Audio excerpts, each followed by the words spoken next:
కోర్టుకు వెళ్ళారు కదా, వాళ్ళు కోర్టుకు వెళ్తే కదా కోర్టు స్టే ఇచ్చింది. వీళ్ళకి అవకాశం ఇవ్వలే కదా. నువ్వు శనివారం నాడు మార్నింగ్ కోర్టు లేని సందర్భంలో నువ్వు పోయి తెల్లారంగా ఎట్లా కూలగొడతావండి? 3SS దాంట్లో హైకోర్టులో ఉన్నటువంటి ఒక 3 సభ్యుల ధర్మాసనం, అంటే జస్టిస్ SM ఖాద్రీ అని ఉంటాడు, సయ్యద్ షా మహమ్మద్ ఖాద్రీని, ఆయన నేతృత్వంలోని మా దగ్గర ఫుల్ బెంచ్ అనేవాళ్ళు, వాళ్ళు కొన్ని గైడ్లైన్స్ ఇచ్చినారు. ఏమని? పబ్లిక్ హాలిడేస్లలో కూడా సాయంత్రం అయిన తర్వాత బిల్డింగ్లను కూలగొట్టద్దు, సహజ న్యాయ సూత్రాలు పాటించాలి. అదని ఇప్పుడు 14-15 సంవత్సరాల నుంచి ఎన్ కన్వెన్షన్ ఉంది. ఇంతకుముందు ఒక ఫాల్స్ అటెంప్ట్ చేసినారు అప్పుడు BRS government, somehow to deal with an convention. వాళ్ళు రాజీకి వచ్చినారు, డబ్బులు వచ్చినాయి, మొత్తానికి దాన్ని వదిలేట్టుకున్నారు. సో అంత అర్జెన్సీ ఏముంది? సాటర్డే నాడు మార్నింగ్ పోయి పడపడ వాళ్ళు కోర్టుకు ఆశ్రయించి కోర్టులో ఒక హౌస్ మోషన్ ఇచ్చి జడ్జి గారు వినకంటే ముందే ఆ బిల్డింగ్ను కూలగొట్టాల్సిన అవసరం ఏముంది? First point. తర్వాత ఇది ఒక పబ్లిక్ కన్వీనియన్స్ సెంటర్, అది ఎన్ కన్వెన్షన్. చాలామంది పెళ్ళిళ్ళు ఫిక్స్ చేసుకొని ఉంటారు, చాలామంది ఇతర కార్యక్రమాలకు అది బుక్ చేసుకొని ఉంటారు. మరి వాళ్ళ పరిస్థితి ఏంది? వాళ్ళు ఎంత అగమ్య గోచరమైంది కదా వాళ్ళకి. సడన్గా ఒక పెళ్లి క్యాన్సిల్ అయింది, అది ఓనర్ తప్పు కాదు, ఎన్ కన్వెన్షన్ ఓనర్ల తప్పు కాదు, మేనేజ్మెంట్ తప్పు కాదు. ప్రభుత్వం చేసిన ఒక ఆర్టిఫిషియల్ సమస్య వల్ల ఎంతమంది జీవితాలు నాశనమైనాయి. తర్వాత ఎన్ కన్వెన్షన్లో చాలామంది బీదవాళ్ళు పనిచేస్తున్నారు కదా, రకరకాల స్థాయిలలో కూడా వాళ్ళ బతికేంది. పోనీ ఒక 1 వీక్ టైం ఇస్తే ఏం జరిగేది చెప్పండి ఒక మాట. Balance of convenience, irreparable injury, ఇవైతే చూస్తారు కదా, ప్రైమా ఫేసీగా వాళ్ళకి అవసరం ఉందా లేదా. తర్వాత రెండోది ఏంటంటే మనకి during the course of argument what has been revealed is one minister has granted over demolition of the building. ఒక మంత్రి స్టే ఇచ్చినాడు. స్టే ఇచ్చిన తర్వాత ఇప్పుడు governance is a continuous process. అది BRS మంత్రి ఇచ్చాడా, గోదావరిగడ్డ మంత్రి ఇచ్చాడా, అది ఇమ్మెటీరియల్. బట్ ప్రభుత్వంలో ఉన్న ఒక మంత్రి స్థాయి లోపల వాళ్ళకి స్టే ఉంది. స్టే లేదనుకుందాం, ఏది లేదు, స్టే లేదు, ఏది లేదు. అయినా సరే ఒక 1 వీక్ నోటీస్ ఇస్తే, ఒక 3 డేస్ నోటీస్ ఇస్తే వచ్చే నష్టం ఏంది? ఈవెన్ గతంలో కూడా 48 అవర్స్ నోటీస్ ఇస్తేనే హైకోర్టు ఏమన్నది, no 48 hours notice for demolition of a building is not correct, you should give some reasonable time అన్నారు. ఇప్పుడు అంటే హైకోర్టులో ఉన్న ట్రెండ్ ప్రకారంగా జస్టిస్ వినోద్ కుమార్ గారు చెప్పిందట కదా, ఏ నోటీసులు ఇవ్వదు, కూల్చవతల పడేయాలి, చెరువులని ప్రకృతిని నాశనం చేసే ఇట్లాంటి విషయంలో. సార్ ఒక విషయం చెప్పాను, ఒక పాసింగ్ రిమార్క్ వేరు, ఒక డైరెక్షన్ వేరు. ఇప్పుడు హైకోర్టులో కూడా ఈ GHMCకి సంబంధించిన ఇల్లీగల్ కన్స్ట్రక్షన్స్ వీటి మీద కేసులన్నీ జస్టిస్ T వినోద్ కుమార్ అనే జడ్జి గారి దగ్గరికి వస్తాయి. వారేం చేస్తారు? తన ఆదేశాలలో కూడా మీరు ఫస్ట్ నోటీస్ ఇవ్వమంటారు, నోటీస్ ఇచ్చిన తర్వాత వాళ్ళ జవాబు వినమంటాడు, జవాబు ఇచ్చిన తర్వాత నువ్వు ఒక ఆర్డర్ పాస్ చేయి డిమాలిషన్ కట్టారు. ఆ డిమాలిషన్ ఆర్డర్ పాస్ చేసినాక కూడా వాళ్ళు కావాలనుకుంటే అప్పీల్ వేసుకునేడానికి అవకాశం ఇచ్చి అప్పుడు కొట్టేయమంటున్నాడు. అంతేగాని ఇప్పుడు మనము మెన్ అండ్ మెటీరియల్ చూడాలి రఘు. అంత పెద్ద కన్స్ట్రక్షన్లో ఎంత మెటీరియల్ వేస్ట్ అయి ఉంటుంది. ఇప్పుడు ప్రభుత్వానికి తెలియకుండా ఓవర్ నైట్ అయితే ఎన్ని కన్స్ట్రక్షన్స్ రాలే కదా. ఏదో ఒక ప్రభుత్వం లాలూచి పడే కదా, బిల్డర్స్తోనో లేకపోతే ల్యాండ్ ఓనర్లతోనో ఇతరులతోనో పడ్డారా లేదా? లాలూచి పడకుండా ఇంత ఇల్లీగల్ కన్స్ట్రక్షన్స్ ఇప్పుడు అయ్యప్ప సొసైటీలో వచ్చాయా చెప్పండి? ఈ చెరువులలో, ఈ క్యాచ్మెంట్ ఏరియాలో మళ్ళీ ఎవరికి ఉన్నాయండి? బీద వాళ్ళకు ఉన్నాయా? భూమి లేని రైతులకు ఉన్నాయా? మధ్యతరగతి కుటుంబాల వాళ్ళకి ఎవరికి ఉన్నాయి?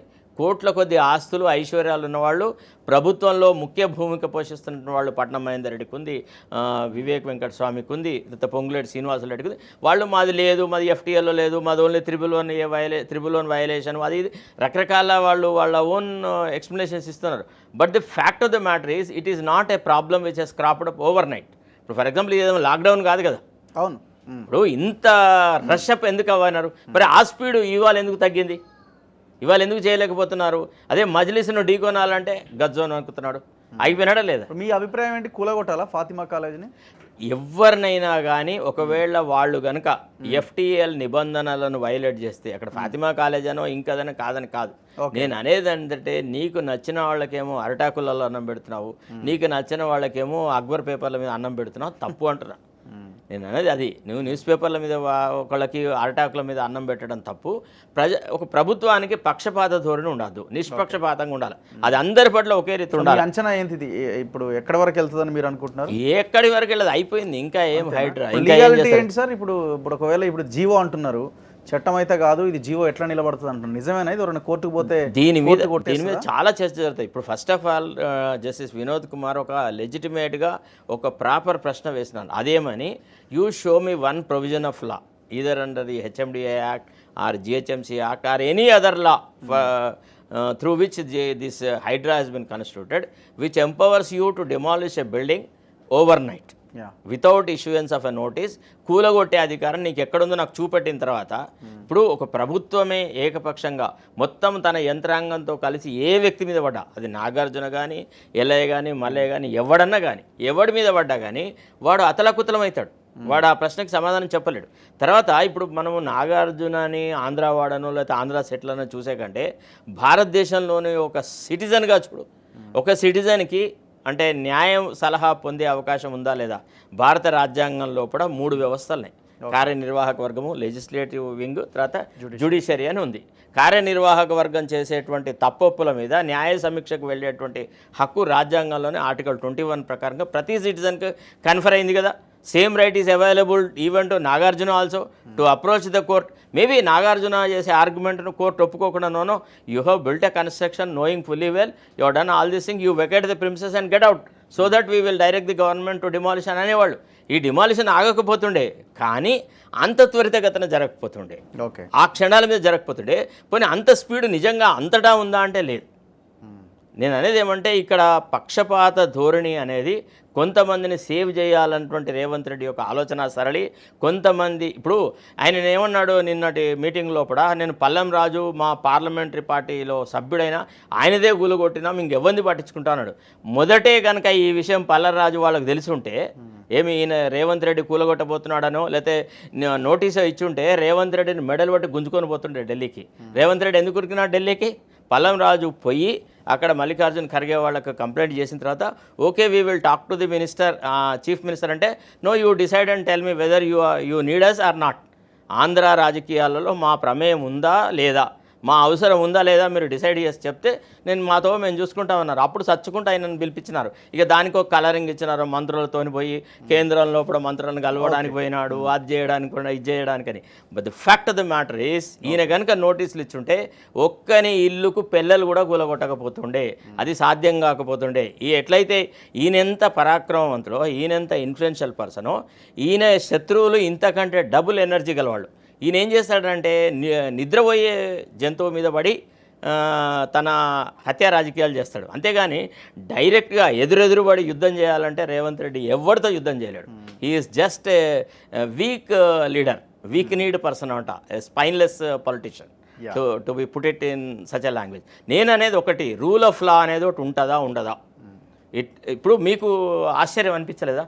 నిన్నటి వరకు ఎన్ కన్వెన్షన్లో నిన్నగాక మొన్న ఈయన పోయి అటెండ్ అయినాడు కదా. మేము అవన్నీ కూడా చూడట్లేదు. ఇప్పుడు మేము చాలా రియల్ ఎస్టేట్ వీళ్ళు నిర్మిస్తున్న చెరువులను ఆక్రమించి నిర్మిస్తున్న వాటి దగ్గరికి వెళ్తున్నాం. ఒక్కదాని వరకు ఇంతవరకు అడుగు పడతలేదు. మేము వాటి గురించి కూడా క్వశ్చన్ చేస్తున్నాం. అదేనబ్బా నేను అనేది ఏంటంటే, ఇతని యొక్క ఆలోచన సరళి ఎప్పుడు కూడా చాలా లోపభూషణంగా ఉంటుంది. ఎందుకంటే ఇతను ఎవరిని నమ్మడు, ఎవరితో చర్చించాడు. ఇప్పుడు ఒక రాజ్యాంగబద్ధమైనటువంటి క్యాబినెట్ ఉన్నప్పుడు మంత్రివర్గంలో అయితే చర్చ జరగాల. ఇంత పెద్ద విషయం ఇవాళ వేరే వాళ్ళ ఆస్తులు ఐశ్వర్యాలని ధ్వంసం చేయాలన్నప్పుడు నీకో 4 మంత్రివర్గ సహచరున్నారు కదా, ఎవరితోనైనా చర్చించినట్టు దాఖలాలనయ్యా చెప్పండి. వాళ్ళని ఏదో ఈయనకు కష్టకాలం వస్తే 4 మంత్రులను పట్టుకొని పోయి మల్లికార్జున ఖర్గే దగ్గరికి పోయి ఆమె బ్రహ్మాండమైన పాలన జరుగుతుంది, అట్లేం లేదు ఇట్లే చెప్పడానికి తీసుకొని వెళ్ళినాడు. ఇది కదా ఆయన చేస్తున్నటువంటి వ్యవహారం. అంటే ప్రజలలో నమ్మకం పోయింది. అంటే ఈ ప్రభుత్వము నిష్పక్షపాతంగా నిజాయితీగా అందరినీ సమంగా చూస్తుంది అనేటువంటి భావన లేకుండా పోయిందన్నట్టు ప్రభుత్వానికి. ఇది చాలా డేంజరస్. ఇప్పుడు ఒక క్రైసిస్ ఉంది, there is a character crisis in the government. Right sir, discuss చేద్దాం ఇంకా రాబోయే రోజుల్లో ఈ హైడ్రా, ఇంకా ఎందుకంటే చాలా ఉంది కదా ముందు. తప్పకుండా చేద్దాం. Thank you sir, thank you very much. ఇది అడ్వకేట్ శరత్ కుమార్ గారితో special interview on Hydra and Kavitha arrest తర్వాత జరిగిన అండ్ విడుదల తర్వాత జరిగిన రాజకీయ పరిణామాలు. చూస్తూనే ఉండండి మన తొలి వెలుగు.